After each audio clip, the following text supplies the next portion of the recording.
ഏറ്റവും കൂടുതൽ ആൾക്കാർ ഔട്ട് ആകുന്ന സ്റ്റേജ് ആണ് പ്രിലിം സ്റ്റേജ് അല്ലേ?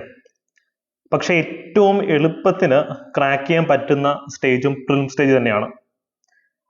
പിന്നെ എന്തുകൊണ്ടാണ് എല്ലാവർക്കും അങ്ങനെ പാസ്സാവാൻ സാധിക്കാത്തത്? Because fixed number of seats മാത്രമാണ് മെയിൻസ് പരീക്ഷയ്ക്ക് വേണ്ടിയിട്ടുള്ളത്. അതുകൊണ്ട് തന്നെ കട്ട് ഓഫ് കുറച്ച് കൂടി വന്നുകൊണ്ടിരിക്കുക. അപ്പൊ ഇന്നത്തെ ക്ലാസ്സിൽ ഇനി വരാൻ പോകുന്ന പ്രിലിംസ് എക്സാം എങ്ങനെയാണ് ഡിഗ്രി ലെവലിൽ ക്രാക്ക് ചെയ്യേണ്ടതെന്ന് ഞാൻ പറയാൻ പോവുകയാണ്. ബിക്കോസ് മെയ് 24-ന് ഒന്നാം ഘട്ടം ഉണ്ടാകും എന്ന് PSC ഔദ്യോഗിക കലണ്ടറിൽ കൃത്യമായി കൊടുത്തിട്ടുണ്ട്. വളരെ കുറച്ച് സമയം മാത്രമേ ഉള്ളൂ. പക്ഷെ പ്രിലിംസിന്റെ ഹൈലൈറ്റ് എന്താണെന്ന് വെച്ച് കഴിഞ്ഞാൽ ഏറ്റവും കുറഞ്ഞ സമയം കൊണ്ട് നമുക്ക് പെട്ടെന്ന് ക്രാക്ക് ചെയ്യാൻ പറ്റുന്ന സ്റ്റേജും കൂടിയാണത്. പിന്നെ മെയിൻസിന്റെ അത്രയും ഒരു വോളിയം ഇവിടെ ഇല്ല സബ്ജക്ട്സിന്റെ. സോ ഞാൻ അനുദീപ്, നമുക്ക് ഇന്നത്തെ ക്ലാസ്സിൽ എങ്ങനെയാണ് പ്രിലിംസ് എന്നൊരു കടമ്പ ചാടിക്കടക്കേണ്ടതെന്ന് ഡിസ്കസ് ചെയ്യാം കേട്ടോ. അപ്പോൾ ഇന്നത്തെ ക്ലാസ് നോട്ട്സ് സഹിതമുള്ള മോക്ക് ടെസ്റ്റുകളും കാര്യങ്ങളും ഒക്കെ നമ്മുടെ ടെലിഗ്രാം ചാനൽ ഇടുന്നതാണ്. എനിക്ക് പറയാനുള്ളൊരു കാര്യം അതാ, മറ്റ് സംസ്ഥാനങ്ങളിലെ PSC പരീക്ഷകളിൽ നിന്നും സിവിൽ സർവീസസിൽ നിന്നും ഒക്കെ ചോദ്യങ്ങൾ നമുക്ക് PSC വരുന്നുണ്ട്. ഞാൻ ഇന്നത്തെ വീഡിയോയിൽ അതൊക്കെ പറഞ്ഞുതരാം. അപ്പൊ അത്തരം മോക്ക് ടെസ്റ്റുകൾ, അത്തരം സാധ്യതാ ചോദ്യങ്ങളൊക്കെ ഡെയിലി രാവിലെ നിങ്ങൾക്ക് മോക്ക് ടെസ്റ്റ് ആയിട്ട് നമ്മുടെ ടെലിഗ്രാം ചാനലിൽ കിട്ടുന്നുണ്ട്. പിന്നെ അഫോർഡബിൾ കോഴ്സസും ഇത്തരത്തിലുള്ള ഫ്രീ കണ്ടന്റും ഒക്കെ നിങ്ങൾക്ക് അവിടെ കിട്ടും. സോ ദയവായി അതൊക്കെ മാക്സിമം യൂട്ടിലൈസ് ചെയ്ത് പഠിക്കുക, കോമ്പറ്റീഷൻ പുഷ് ചെയ്യുക. അപ്പൊ നമുക്ക് നേരെ നമ്മുടെ ടോപ്പിക്കിലേക്ക് പോവാം. എനിക്ക് ഒന്നാമതായി നിങ്ങളുടെ അടുത്ത് പറയാനുള്ള ഒരു കാര്യം ഇതാണ്. സിവിൽ സർവീസ് അല്ലെങ്കിൽ UPSC പരീക്ഷകരുടെ ശക്തമായ സ്വാധീനം ഇപ്പോൾ PSC പരീക്ഷകളുണ്ട്. ഇതൊരു മോശം കാര്യമല്ല. ബിക്കോസ് നിങ്ങളൊരു വീട്ടമ്മയാണ് അല്ലെങ്കിൽ ഒരു വർക്കിംഗ് കാൻഡിഡേറ്റ് ആണ്, പഠിക്കാൻ വളരെ കുറച്ച് സമയം മാത്രമേ നിങ്ങളുടെ ഉള്ളൂ എന്നുണ്ടെങ്കിൽ UPSCയിലെ കഴിഞ്ഞൊരു 10 വർഷത്തെ ചോദ്യങ്ങൾ വർക്കൗട്ട് ചെയ്യാം. നമുക്ക് അവിടുന്ന് ധാരാളം ചോദ്യങ്ങൾ അല്ലെങ്കിൽ അതിന്റെ മാതൃകയിലുള്ള ചോദ്യങ്ങൾ, അതിന്റെ അസോസിയേറ്റഡ് ക്വസ്റ്റ്യൻസ് നമുക്ക് PSCയിൽ വരും. ഇതിലും എളുപ്പത്തിൽ ചോദ്യങ്ങൾ പ്രെഡിക്റ്റ് ചെയ്യാൻ എന്താണ് മാർഗം നിങ്ങൾ തന്നെ നോക്കുക. ഉദാഹരണത്തിന് ഇപ്പൊ അടുത്ത കാലത്ത് PSCയിൽ ചോദിച്ചൊരു ചോദ്യമാണ്. ഇതേ ചോദ്യം 2021 സിവിൽ സർവീസസ് പ്രിലിംസ് പരീക്ഷയിൽ ചോദിച്ചതാണ്. അപ്പൊ ഇത് നല്ലൊരു കാര്യമാണ്. ബിക്കോസ് ഇപ്പം ഞാൻ എൻ്റെ ഒരു പേഴ്സണൽ എക്സ്പീരിയൻസ് പല വീഡിയോയിലും പറഞ്ഞിട്ടുണ്ട്. കേരള അഡ്മിനിസ്ട്രേറ്റീവ് സർവീസിന്റെ പ്രിലിംസ് പരീക്ഷ ഞാനും എൻ്റെ സുഹൃത്തുക്കളും പോയി എഴുതിയപ്പോൾ ഒരു പ്രിപ്പറേഷൻ ആണ് പോയി എഴുതിയത്. പക്ഷേ സിവിൽ സർവീസ് ബാക്ക്ഗ്രൗണ്ട് ഉള്ളത് കൊണ്ട്, ആ ചോദ്യങ്ങൾ വന്നതുകൊണ്ട് വളരെ പെട്ടെന്ന് പ്രിലിംസ് ക്ലിയർ ചെയ്യാൻ സാധിച്ചു. അതുപോലെ തന്നെയാണ് ഇതുവരെ എഴുതിയിട്ടുള്ള എല്ലാ ഡിഗ്രി ലെവൽ പ്രിലിംസ് പരീക്ഷ എഴുതുമ്പോഴും ക്ലാസ്സിൽ എക്സാം ഹോളിൽ നിന്ന് പരീക്ഷ എഴുതുമ്പോൾ നമുക്കറിയാം ഈ ചോദ്യങ്ങൾ പണ്ട് ഈ വർഷം സിവിൽ സർവീസസിന് വന്നിട്ടുള്ളതാണ്. ബിക്കോസ് പഠിപ്പിച്ചും നമുക്ക് ആ ചോദ്യങ്ങൾ കാണുമ്പോൾ കൃത്യമായിട്ട് അറിയാൻ പറ്റും. അപ്പൊ അടുത്ത ഘട്ടത്തിൽ ഇതിന്റെ അസോസിയേറ്റഡ് ക്വസ്റ്റ്യൻസ് ഏതാണ് വരുന്നത് നമുക്ക് പെട്ടെന്ന് പ്രെഡിക്റ്റ് ചെയ്യാൻ പറ്റും. അതുകൊണ്ടാണ് പറയുന്നത്, നിങ്ങൾ കഴിഞ്ഞൊരു 10 വർഷത്തെയെങ്കിലും സിവിൽ സർവീസസ് പ്രിലിംസിന്റെ ചോദ്യപേപ്പറുകൾ, അത് ഒന്നും വേണ്ട, ഇംഗ്ലീഷ് വേണ്ട, GK സബ്ജക്റ്റുകൾ, ഹിസ്റ്ററി, കോൺസ്റ്റിറ്റ്യൂഷൻ, എക്കണോമിക്സ്, ജോഗ്രഫി, ഇത് മാത്രം നോക്കിയിട്ട് പോയാലും നിങ്ങളുടെ പഠന നിലവാരം നല്ല രീതിയിൽ ബൂസ്റ്റ് ചെയ്യും.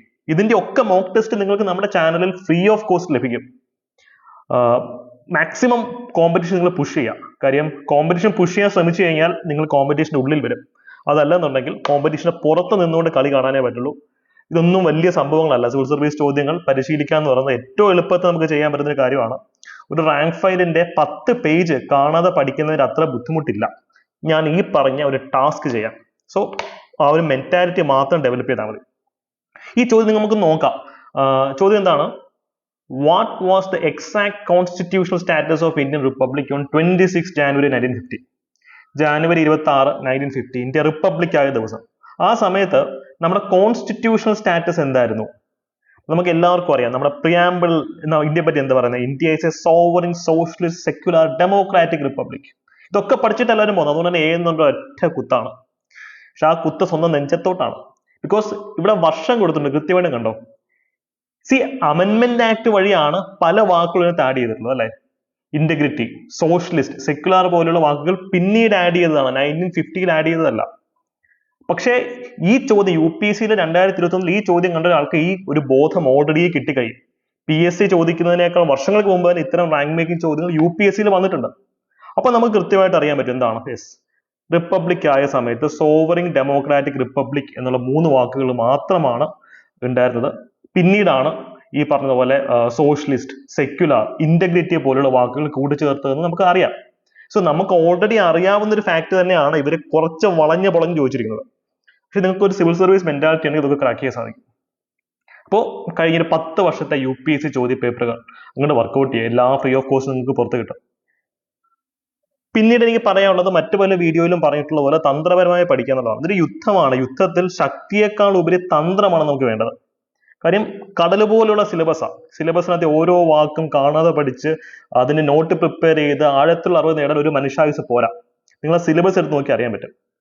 പക്ഷേ തന്ത്രപരമായി മൂവ് ചെയ്ത് കഴിഞ്ഞാൽ റാങ്ക് ലിസ്റ്റിലേക്ക് എത്താനുള്ള മാർക്ക് നിങ്ങൾക്ക് കിട്ടും.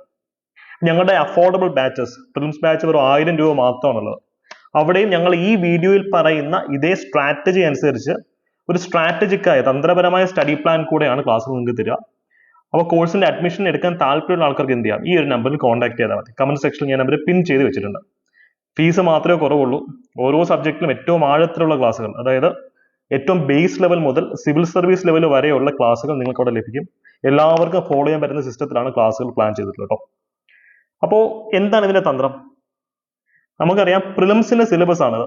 ഞാൻ പല വീഡിയോയിലും പറഞ്ഞിട്ടുള്ളതാണ്, പക്ഷെ ഞാൻ പിന്നെ ആവർത്തിക്കുകയാണ്. നിങ്ങൾക്ക് പ്രിലിംസ് ക്ലിയർ ചെയ്യണമെങ്കിൽ MEM സബ്ജക്റ്റുകൾ, ഇംഗ്ലീഷ്, മാത്സ്, മലയാളം, റീസണിങ് 50 മാർക്കിന്റെ ആ സബ്ജക്റ്റുകൾ ഫോക്കസ് ചെയ്യുക. അതിനോടൊപ്പം 10 മാർക്കിന് ഹിസ്റ്ററി ഫോക്കസ് ചെയ്യുക. അതിനുശേഷം ആർട്ട്, കൾച്ചർ, ലിറ്ററേച്ചർ, സ്പോർട്സ്, പിന്നീട് കമ്പ്യൂട്ടർ, ഇത്രയും ഏരിയസ് ഫോക്കസ് ചെയ്യുക.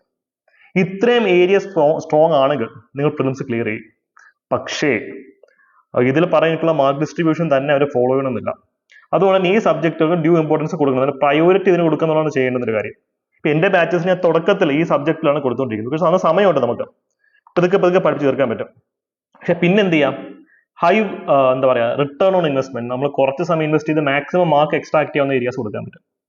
ഒരു സ്ട്രാറ്റജിക് സ്റ്റഡി പ്ലാൻ എന്ന് പറയുന്നത് അതാണ്. പഴുതടച്ച് പഠിക്കണം.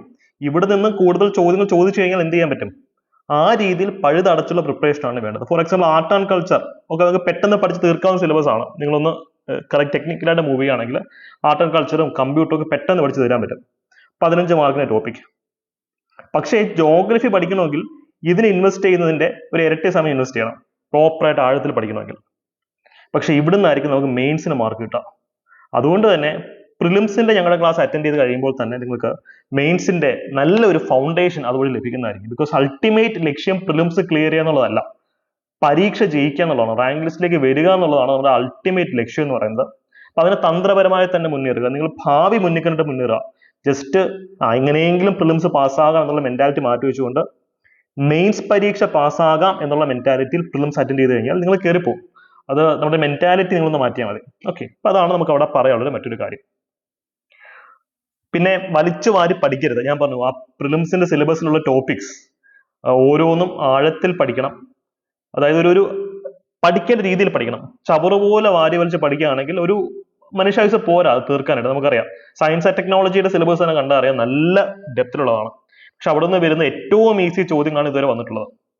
അതുകൊണ്ട് ഹോട്ട് ടോപ്പിക്സ് കണ്ടെത്തി പഠിക്കുക. ഹോട്ട് ടോപ്പിക്സ് എന്ന് പറയുമ്പോൾ ഇപ്പോൾ കേരള ഹിസ്റ്ററി എടുക്കുകയാണെങ്കിൽ ട്രാവൻകൂർ കിങ്സ് അല്ലെങ്കിൽ ഐക്യ കേരള പ്രസ്ഥാനം ഒരു ഹോട്ട് ആയിട്ടുള്ള മേഖലയാണ്. നമുക്ക് എന്തായാലും അവിടെ ചോദ്യങ്ങൾ വരും. കോൺസ്റ്റിറ്റ്യൂഷൻ എടുക്കുകയാണെങ്കിൽ ഫണ്ടമെന്റൽ റൈറ്റ്സ്, DPSP അല്ലെങ്കിൽ പ്രിയാമ്പിൾ, ഇപ്പൊ പുതിയതായിട്ട് അവിടുന്ന് അടിപൊളി ചോദ്യങ്ങൾ ചോദിക്കുന്നുണ്ട്. എക്കണോമിക്സ് എടുക്കുകയാണെങ്കിൽ physical policy, budget, monetary policy, taxation അല്ലെങ്കിൽ ഗവൺമെന്റ് സ്കീംസ്, അവിടുന്ന് എന്തായാലും ചോദ്യങ്ങൾ വരുന്നുണ്ട്, എന്തായാലും വരണം. അതുപോലെ തന്നെ ജോഗ്രഫി എടുക്കുകയാണെങ്കിൽ ലാൻഡ് ഫോംസിൽ നിന്ന് ഇനി ചോദ്യങ്ങൾ വരാനുള്ള സാധ്യതയുണ്ട്. സ്ട്രക്ചർ ഓഫ് എർത്ത് ചോദ്യങ്ങൾ വരുന്ന ഒരു മേഖലയാണ്. അതുപോലെ തന്നെ ഫിസിയോഗ്രഫിക്കൽ ഡിവിഷൻ ഓഫ് കേരള സ്ഥിരമായി ചോദ്യങ്ങൾ കണ്ടുകൊണ്ടിരിക്കുന്ന ഒരു മേഖലയാണ്. അതുപോലെ തന്നെ ഓരോ സബ്ജക്റ്റിലും സയൻസ് ആൻഡ് ടെക്നോളജി ആണെങ്കിൽ എനർജി അല്ലെ, ഏതാണ് renewable energy, non renewable energy സ്ഥിരം ചോദ്യം വരുന്നു കഴിഞ്ഞ വർഷമൊക്കെ. പക്ഷെ ഈ വർഷം അവിടുന്ന് മാറും, പുതിയ മേഖലകൾ തേടി PSC പോയിക്കൊണ്ടിരിക്കുകയാണ്. അതുകൊണ്ട് തന്നെ ഹോട്ട് ടോപ്പിക്സ് ഐഡന്റിഫൈ ചെയ്ത് പഠിക്കാം. നിങ്ങൾ ആവശ്യപ്പെടുകയാണെങ്കിൽ ഹോട്ട് ടോപ്പിക്സ് ഏതാന്നുള്ളത് ഞാൻ നിങ്ങൾക്ക് PDF ആയിട്ട് തരാം. കഴിഞ്ഞ വർഷം നമ്മളത് ചെയ്തിരുന്നു, അത് അപ്ഡേറ്റ് ചെയ്ത് നിങ്ങൾക്ക് തരാം. കാര്യം ഹോട്ട് ടോപ്പിക്സ് വെച്ച് പഠിക്കുന്നതാണ് കുറവുള്ള ആൾക്കാർ ചെയ്യേണ്ടുന്ന ഒരു കാര്യം. കാര്യം എല്ലാം വെച്ച് പഠിക്കുന്ന സമയം നിങ്ങൾക്കില്ല.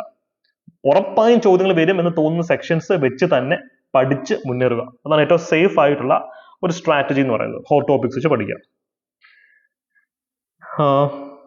ഇവിടെ മറ്റൊരു പ്രധാനപ്പെട്ട ഒരു കാര്യം നിങ്ങൾ ശ്രദ്ധിക്കേണ്ടത് ചോദ്യപേപ്പറുകളിലെ ചതിക്കുഴികൾ തിരിച്ചറിയുക എന്നുള്ളതാണ്. ഈ ഒരു ചോദ്യം അത്തരത്തിലുള്ള ഒരു ചോദ്യമാണ് അല്ലെ. ചോദ്യം എന്താണ്? 4 ആർട്ടിക്കിൾസ് കൊടുത്തിട്ടുണ്ട് കോൺസ്റ്റിറ്റ്യൂഷനിലെ. ഇതിൽ സ്ത്രീകളുമായി ബന്ധമില്ലാത്ത ആർട്ടിക്കിൾ ഏതെന്നാണ് ചോദ്യം. ആർട്ടിക്കിൾ 51E അല്ലെ, ഫണ്ടമെന്റൽ ഡ്യൂട്ടി. അതിൽ പറയുന്ന ഒരു കാര്യമാണ് സ്ത്രീകളെ നമ്മൾ ബഹുമാനിക്കണം എന്നുള്ളത്. We should renounce practice which is in derogatory with women അല്ലെ. സ്ത്രീകളുടെ മാന്യതയെ ഹനിക്കുന്ന തരത്തിലുള്ള ആക്ടിവിറ്റീസ് ആരും ചെയ്യരുത് എന്ന് മൗലിക കർത്തവ്യങ്ങൾ പറയുന്നുണ്ട്. അപ്പൊ ഇതിനകത്ത് എന്തായാലും സ്ത്രീകൾക്ക് ഒരു റോൾ ഉണ്ട്. ആർട്ടിക്കിൾ 39D എന്താ പറയുന്നത്? സ്ത്രീക്കും പുരുഷനും തുല്യ വേതനം, അതിന് സ്ത്രീ ഉണ്ട്. ആർട്ടിക്കിൾ 40 എന്താണ് പറയുന്നത്? പഞ്ചായത്തി രാജ് സിസ്റ്റത്തെ കൊണ്ടുവരണമെന്നുള്ളതാണ്. അപ്പം പഞ്ചായത്തുകളിൽ സ്ത്രീകൾക്ക് സംവരണം ഉണ്ട്. ആർട്ടിക്കിൾ 42 പറയുന്നതോ ഹ്യൂമൻ കണ്ടീഷൻ ഓഫ് അല്ലെങ്കിൽ മെറ്റേണിറ്റി ബെനിഫിറ്റ് അല്ലേ? ഇപ്പം സ്ത്രീകൾക്ക് മെറ്റേണിറ്റി ബെനിഫിറ്റ്, ഇപ്പം പ്രസവാനന്തര അവധി, അത്തരത്തിലുള്ള കാര്യങ്ങൾ കൊടുക്കുന്നതൊക്കെ ഈ ആർട്ടിക്കിളിന്റെ ബേസിസിലാണ്. അപ്പൊ ഇതിനകത്ത് എല്ലാത്തിനും സ്ത്രീകൾക്ക് റോളില്ലേ? അപ്പൊ നമ്മൾ ക്ലാസ് ചെയ്തെങ്കിൽ ആലോചിക്കും എന്താണ്, ഏതാണ്, എവിടെ നിന്നാണ്, ഇതിന്റെ ഉത്തരം എന്ത് വരും? നിങ്ങൾ സമയം കുറേ പോകും. ആക്ച്വലി ഈ ചോദ്യം ക്യാൻസൽ ചെയ്യപ്പെട്ട ഒരു ചോദ്യമാണ്. ഒരിക്കലും നിങ്ങളുടെ അറിവ് നിങ്ങളുടെ ശത്രുവാകാൻ പാടില്ല. നല്ല അറിവുള്ള ഒരു വ്യക്തി ഈ രീതിയിൽ നിന്ന് ചിന്തിക്കും, എല്ലാ ആർട്ടിക്കിൾസും പഠിച്ചിട്ടാണ് വന്നത്. പക്ഷേ ഈ ചോദ്യം ക്യാൻസൽ ചെയ്യപ്പെടുന്ന ഒരു ചോദ്യമാണ്. അപ്പൊ അത്തരം സാഹചര്യത്തിൽ നിങ്ങൾ ഈ ചോദ്യം ഒന്ന് സ്കിപ്പ് ചെയ്യുക. അല്ലെങ്കിൽ ഈ തമ്മിൽ ഭേദം, ഈ കൂട്ടത്തിൽ പിന്നെയും ഒരു വേറിട്ട് നിൽക്കുന്ന ആർട്ടിക്കിൾ 40 മാത്രമേ ഉള്ളൂ. ബിക്കോസ് പഞ്ചായത്തി രാജ് ആക്ടിനകത്താണ് പ്രധാനമായിട്ട് സ്ത്രീകളുടെ സംവരണത്തെ പറ്റി പറയുന്നത്. ആർട്ടിക്കിൾ 40ക്കകത്ത് ത്രിതല പഞ്ചായത്തുകൾ വേണമെന്നാണ് പറയുന്നത്. എന്നാൽ ഈ ചോദ്യം ക്യാൻസൽഡ് ആണ്. ഞാൻ പറയുന്നത് നിങ്ങൾ ഒരു ഫിലോസഫി ഉൾക്കൊള്ളണം, ഒരു റാങ്ക് ഹോൾഡറിന്റെ മൈൻഡ് സെറ്റ് നിങ്ങൾ ഡെവലപ്പ് ചെയ്യണം. ഈ ചോദ്യത്തിന് നിങ്ങൾ ഉത്തരം എഴുതിയാലും എഴുതിയില്ലെങ്കിൽ നിങ്ങൾക്ക് മാർക്ക് കിട്ടാൻ പോകുന്നില്ല, ക്യാൻസൽഡ് ആണ് ചോദ്യം. പക്ഷെ ഈ ചോദ്യത്തിന്റെ ലക്ഷ്യം എന്താണ്? എക്സാം ഹോളിൽ നിങ്ങൾ ഇങ്ങനെ നിന്ന് ആലോചിച്ച് സമയം കളഞ്ഞ് അടുത്തൊരു 10 ചോദ്യം ചെയ്യാനുള്ള ടൈം നിങ്ങൾക്ക് നഷ്ടപ്പെടണം. ഒരിക്കലും അത്തരം ചതിക്ക് ഇത് PSC അറിഞ്ഞുകൊണ്ട് ചെയ്യുന്നതാണോ അബദ്ധം പറ്റുന്നതാണോ ഒന്നും നമുക്ക് അറിയത്തില്ല. അത് ഇൻവെസ്റ്റിഗേറ്റ് ചെയ്തതിനും കാര്യമൊന്നുമില്ല. പക്ഷെ ഇത്തരം ചോദ്യങ്ങൾ കാണുമ്പോൾ നിങ്ങളുടെ റഡാറിൽ അത് പെടണം. അപ്പൊ ഇത് കൃത്യമായി സ്കിപ്പ് ചെയ്തിട്ട് അടുത്ത ചോദ്യങ്ങളിലേക്ക് പോകണം. അല്ലാതെ ഇതിന് മുകളിൽ കൂടുതൽ സമയം ഇൻവെസ്റ്റ് ചെയ്ത് ചളമാക്കരുത്. ഓക്കെ, ചതിക്കുള്ളിൽ കൃത്യമായിട്ടും തിരിച്ചറിയാം. പ്രിലിംസ് നേരിടാൻ വേണ്ടുന്ന ഒരു പ്രധാനപ്പെട്ട കാര്യം ഞാൻ പറഞ്ഞ ആഴത്തിലുള്ള അറിവ് തന്നെയാണ്. അപ്പോൾ ഹോട്ട് ടോപ്പിക്സ് പഠിക്കുക, സിലബസ് ബേസ്ഡ് സ്റ്റഡി നടത്തുക, ചോദ്യങ്ങൾ പ്രാക്ടീസ് ചെയ്യുക, അതൊക്കെ നമ്മൾ കണ്ടു. പക്ഷേ സ്മാർട്ട് വർക്ക് ചെയ്യാൻ നിങ്ങൾക്ക് പറ്റണം. ഞാൻ എത്ര പ്രാവശ്യം നിങ്ങൾക്ക് പറഞ്ഞു തന്നിട്ടുണ്ട് എലിമിനേഷൻ ടെക്നിക്സിന്റെ പ്രസക്തി. ഇപ്പൊ ഇത് കുറച്ചും കൂടി അഡ്വാൻസ്ഡ് എലിമിനേഷൻ ടാക്ടിക്സ് യൂസ് ചെയ്യാൻ പറ്റുന്ന ഒരു ചോദ്യമാണ്. നമുക്കൊരു ചോദ്യം കൃത്യമായി അറിയില്ലെങ്കിലും കോമൺ സെൻസ് ഉപയോഗിച്ച് അതിന് ഉത്തരത്തിലേക്ക് എത്താൻ സാധിക്കും. അപ്പൊ ഇതിനകത്ത് സ്റ്റേറ്റ് ലിസ്റ്റിൽ ഉൾപ്പെട്ട സബ്ജക്റ്റുകൾ ഏതൊക്കെയെന്നാണ് ചോദ്യം. സ്റ്റേറ്റ് ലിസ്റ്റിൽ ഉൾപ്പെട്ട സബ്ജക്റ്റുകൾ ഏതൊക്കെ? എംപ്ലോയ്മെന്റ്, തൊഴിൽ എന്ന് പറയുന്ന സംഭവം സ്റ്റേറ്റ് ലിസ്റ്റ് ഉള്ളതാണോ? കേന്ദ്രത്തിലും തൊഴിലുണ്ട്, കേരളത്തിലും തൊഴിലുണ്ട്. Taxes on land and building, നിങ്ങൾ വീടിന്റെ കരം പൊതുവെ എവിടെ കൊടുക്കാൻ പോകുന്നത്? നിങ്ങൾ ഏതെങ്കിലും വീട്ടുകരം ഈ പറഞ്ഞതുപോലെ സെൻട്രൽ ഗവൺമെന്റ് അടച്ചിട്ടുണ്ടോ? എല്ലാവരും പഞ്ചായത്തിൽ പോയി അടയ്ക്കുന്നത്, വില്ലേജ് ഓഫീസിൽ പോയിട്ടാണ് എല്ലാവരും വീട്ടുകാരും അടയ്ക്കുന്നത്. അപ്പൊ സ്റ്റേറ്റ് ലിസ്റ്റിൽ വീട്ടുകരം വരാനുള്ള സാധ്യതയുണ്ട്. Workers union, industrial and labour, കേരളത്തിലും ട്രേഡ് യൂണിയൻസ് ഉണ്ട്. Trade union act central government പാസ്സാക്കിയിട്ടുണ്ട്. അപ്പൊ എന്താണ് പക്ക സ്റ്റേറ്റ് ലിസ്റ്റിലാവാനുള്ള സാധ്യത കുറവാണ്. പോപ്പുലേഷൻ കൺട്രോൾ ആൻഡ് ഫാമിലി, ഇതിലൊക്കെ കേന്ദ്ര സർക്കാരും സംസ്ഥാന സർക്കാരും ഒക്കെ നയം രൂപീകരിക്കുന്നതല്ലേ. പിന്നെ അത് സ്റ്റേറ്റ് ലിസ്റ്റിലും, അത് സ്റ്റേറ്റിന് മാത്രമായിട്ടുള്ള ഒരു സംഭവം ഏതാ? ജീവിതത്തിൽ ഒരിക്കലെങ്കിലും വീട്ടുകാരും അടച്ചിട്ടുള്ള ആൾക്കാർക്ക് ഇതിന് ഉത്തരത്തിലേക്ക് എത്താൻ സാധിക്കും.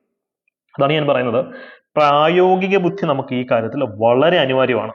പക്ക ബുക്കിഷ് പുസ്തക പുഴുക്കളെ അല്ല PSCക്ക് വേണ്ടത്. പ്രായോഗിക ബുദ്ധിയോടുകൂടി ചിന്തിച്ച് കുറച്ച് സ്മാർട്ട് വർക്ക് ചെയ്യാൻ പറ്റുന്ന ആൾക്കാരെയാണ് PSCക്ക് വേണ്ടത് എന്നുള്ള കാര്യം ഓർക്കാം.